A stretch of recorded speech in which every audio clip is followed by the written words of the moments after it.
या संदर्भात एक परिषद आयोजित करण्यात आली होती आणि देशातले आणि जगातले 1,200 प्रमुख बिझनेस हाऊसेस जे या क्षेत्रात आहेत ते उपस्थित होते। आपल्याला कल्पना आहे की आता जी नवीन वेव आहे ती जीसीसीची वेव आहे। जीसीसी ही हाय पेड एम्प्लॉयमेंट आहे, ती आउटसोर्सिंग नाही आहे आणि त्याच्यामुळे जीसीसीमुळे मोठ्या प्रमाणात अर्थव्यवस्था बदलते आहे आणि मला आनंद आहे की देशामध्ये जीसीसी इकोसिस्टीममध्ये पुणे आता खूप पुढे आलेलं आहे। मागच्या वर्षी एकूण जीसीसी स्पेसेसमध्ये पुणे दुसऱ्या क्रमांकावर होतं, यावर्षी कदाचित ते पहिल्या क्रमांकावर येईल। आपला प्रयत्न आहे की महाराष्ट्रामध्ये पुणे, मुंबई, नवी मुंबई, नाशिक, छत्रपती संभाजीनगर आणि नागपूर अशा सगळ्या शहरांमध्ये ही जीसीसीची इकोसिस्टीम तयार करायची आहे। त्याच दृष्टीने ही जी परिषद झाली त्याच्यामध्ये आज दिवसभर महाराष्ट्राची पॉलिसी, त्यांना अपेक्षित असलेल्या गोष्टी, या सगळ्या गोष्टींवर चर्चा झाली आहे।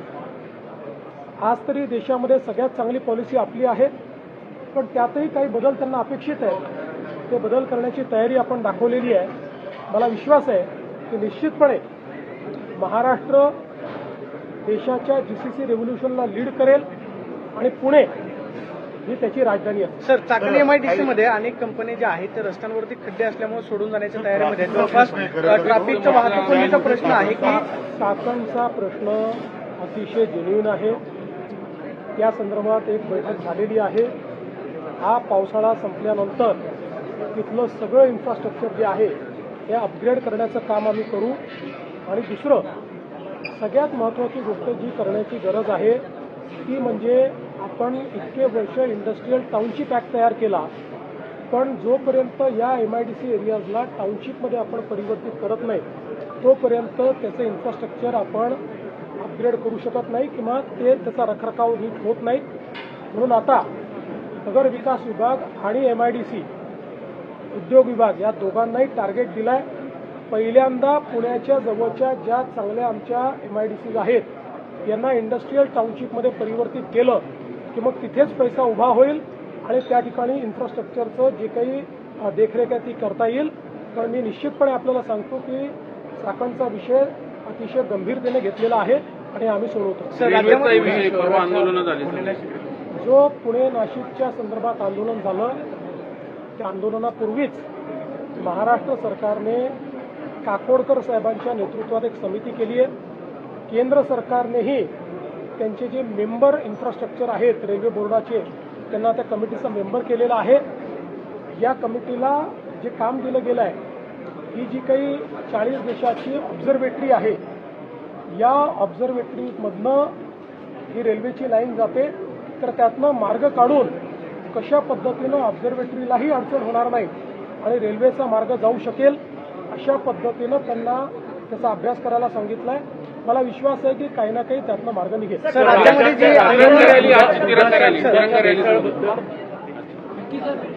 आपल्या देशाचे प्रधानमंत्री माननीय मोदीजींनी आपल्याला एक संदेश दिला की 9 ऑगस्ट क्रांती दिनापासून 15 ऑगस्टपर्यंत देशातल्या सगळ्या युवांनी तिरंगा रॅलीच्या माध्यमातून आपली देशभक्ती तर प्रदर्शित करायचीच आहे, पण देशाच्या प्रती आपली प्रतिबद्धता देखील, त्याची उजळणी देखील करायची आहे आणि म्हणून तिरंगा रॅली चालली आहे। पुण्यामध्ये तिरंगा रॅली अभूतपूर्व अशा प्रकारचं पुण्यातल्या युवांनी त्याला समर्थन दिलेलं आहे आणि एक प्रकारे ज्याला आपण तिरंगा आपला जो ध्वज आहे त्या ध्वजाचा समुद्र हा इथे पाहायला मिळाला आणि विशेषतः तरुणाईचा उत्साह हा अतिशय आनंदित करणारा आहे। राज्यामध्ये प्रकल्पाचा एक प्रश्न आहे, पालघरच्या दूध प्रकल्पाचा। जो दूध प्रकल्पाविषयी कॅबिनेटमध्ये चर्चा झाली होती। पालघरचा जो दूध प्रकल्प आहे त्याची जागा एपीएमसी मार्केटला देण्याचा निर्णय घेतला, मग तिथल्या रहिवाशांचा काही निर्णय झालाय? त्यांना पालघरचा दूध प्रकल्प नाही आहे। पालघरमध्ये 40 वर्षापासून आपण एक जागा आरक्षित करून ठेवली आहे, जी दुग्ध विकास विभागाकरता ठेवलेली आहे. परंतु आता दुग्ध विकास विभागाला ती जागा नको असल्यामुळे त्या ठिकाणी इंडस्ट्रीला ती जागा द्यावी असा निर्णय आपण घेतलेला आहे. ही सगळी जागा ॲक्वायर्ड लँड, त्याचे त्यावेळी पूर्ण पैसे दिलेले आहेत.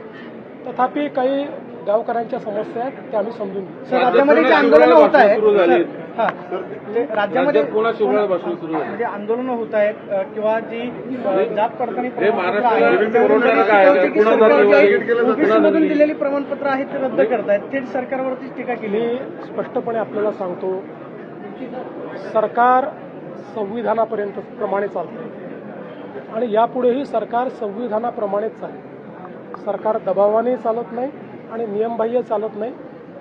मात्र सरकार सगळ्यांचं ऐकून घेतं. सगळ्यांचं ऐकून घेणं ही सरकारची जबाबदारी असते. कोणी चांगल्या शब्दात मांडतं, कोणी वेगळ्या शब्दात मांडतं. कुठल्याही शब्दात कोणी मांडलं पण जर जनहिताचं असेल तर ते ऐकलं जाईल. संविधानात बसणार असेल तर ऐकलं जाईल. संविधानात बसणार नसेल तर ऐकलं जाणार नाही. होणार का ते?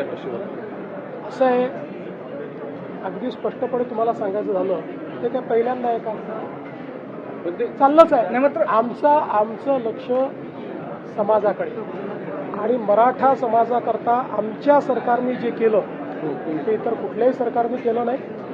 आम्हाला मराठा समाज असो, ओबीसी समाज असो, SC असो, ST असो, BJ असो, NT असो, संविधानाने सगळ्यांची काळजी घ्यायला सांगितलेली आहे. हे सरकार सगळ्यांची काळजी घेईल, सगळ्यांना न्याय देईल. एकाचं ओरबाडून दुसऱ्याला, दुसऱ्याचं ओरबाडून याला असं हे सरकार करणार नाही. सगळ्यांची काळजी आम्ही घेऊ, आजपर्यंत घेतलीच आहे आणि पुढेही आम्ही घेणार. बावनकुळेंवरती जे आरोप होत आहेत की थेट बावनकुळेंनी रद्द करायला सांगितलं, अशा पद्धतीनं सांगितलं जातं. मंत्र्यांवरती अशा पद्धतीने आरोप होणं किंवा मला असं वाटतं की पहिल्यांदा तर कुठल्याही मंत्र्याकडे कोणाचीही तक्रार आली तर मंत्र्यावर संविधानाने टाकलेली जबाबदारी आहे की त्याची चौकशी करायला ती पाठवली पाहिजे. त्याप्रमाणे आलेली प्रत्येक निवेदन हे त्या त्या विभागाला पाठवलं जातं. अशाच पद्धतीचं आलेलं निवेदन हे विभागाला गेलेलं आहे. त्या निवेदनामुळे विभाग कुठला निर्णय करत नाही. विभाग पुराव्यांच्या आधारावर करतो. त्या ठिकाणी जी कमिटी आहे ही कमिटी सरकारला बांधील नाही, ती सरकारला रिपोर्ट देखील करत नाही. त्यांना पूर्णपणे न्यायालयाचा अधिकार आहे. त्या अधिकारात त्यांनी घेतलेला निर्णय, त्या निर्णयापासून कोणी जर दुखी झालं असेल तर मागच्याच महिन्यात आपलं जे सेशन झालं त्या अधिवेशनामध्ये आपण ॲपिलेट ऑथॉरिटी तयार केलेली आहे. ते ॲपिलेट ऑथॉरिटीकडे जाऊ शकतात. पण केवळ एखादा मंत्री ओबीसी आहे म्हणून त्याला अशा पद्धतीनं टार्गेट करणं हे योग्य नाही.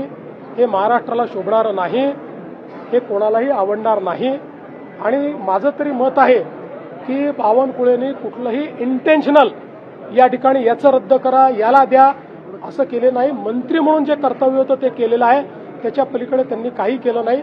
त्यामुळे मला असं वाटतं की अशा पद्धतीनं त्यांना कॉर्नर करणं हे काही योग्य नाही. वहिनींनी आज इंग्रजीमध्ये भाषण केलं. काही दिवसांपूर्वी वहिनींवरती टीका झालेली होती. काँग्रेसनं त्या पद्धतीनं वहिनींनी आज कॉन्फिडंटली इंग्लिशमध्ये भाषण केलं. तुम्ही कदाचित वहिनींचं पहिल्यांदा इंग्रजीत भाषण ऐकलं असेल. मी याच्यापूर्वी 6-7 वेळा ऐकलं आणि प्रत्येक वेळी वहिनी कॉन्फिडंटलीच बोलतात. मला असं वाटतं की काही लोक डोळ्याला पट्टी बांधून बसले असल्यामुळे आणि त्यांचे विचारच इतके बुरसटलेले आहेत की त्यांना असं वाटतं की एखादी महिला ही राजकारणामध्ये यशस्वी होऊ शकत नाही, एखादी महिला एखादं पद सांभाळू शकत नाही. अशा बुरसटलेल्या विचारांनी ग्रसित लोकांनी ते स्टेटमेंट दिलं होतं. पण स्वर्गीय अजितदादाच्या नंतर वहिनींनी ज्या प्रकारे उपमुख्यमंत्री पद सांभाळलेलं आहे तेच त्यांना उत्तर आहे.